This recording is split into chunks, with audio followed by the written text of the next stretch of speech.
Hi students! Welcome to 8th grade science. I'm so happy that you're part of our class this year.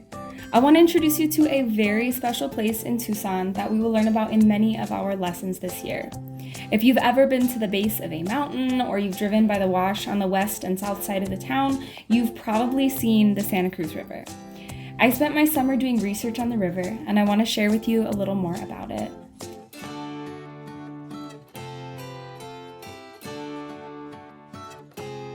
The Santa Cruz River used to be a real river. It flowed in different sections at different parts of the year.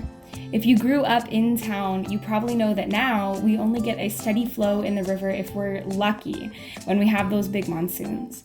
But at a few points along the river, the city pumps in effluent water, which is reclaimed, recycled wastewater. This water will sink down through the river channel and replenish our aquifer underground, which is kind of like a big bowl of rocks below our feet that stores some of our drinking water. If this is confusing right now, don't worry. We'll be talking a lot about our aquifer this year. We got to visit the plant where they treat our wastewater this summer and learn more about how they turn that water that gets flushed away into something usable. Where the water is getting pumped into our river, we have new ecosystems created that look super different from our desert. And these are called riparian ecosystems, and they form along rivers. You can actually bring your friends or your family anytime to check out the river near 22nd Street and Mission Road. So our riparian areas host a bunch of super awesome creatures like dragonflies, frogs, turtles, snakes, and coyotes, as well as some wetland plants. Unfortunately, they can also be home to a lot of trash that floats into the river from the city.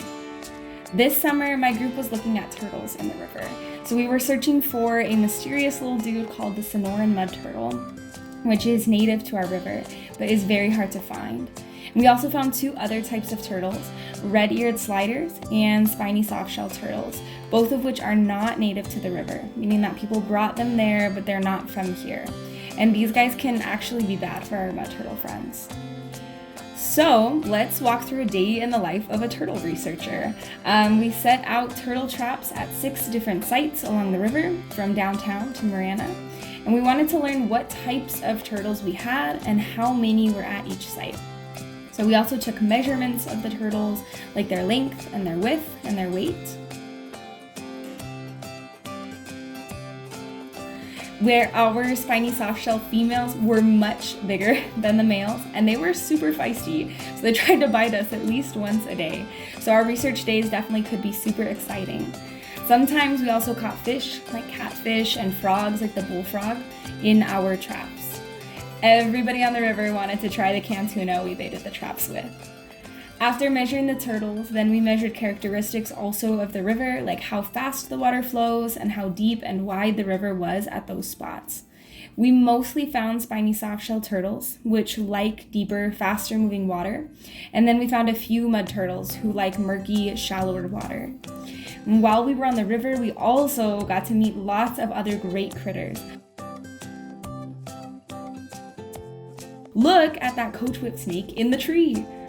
Water is so special and sacred in our desert, and this was a really great way to learn more about the importance of water in our city and how other animals and plants use that water. Hopefully this year we can keep learning about water together, and we can do a lot of other learning and exploring too. Thanks for watching.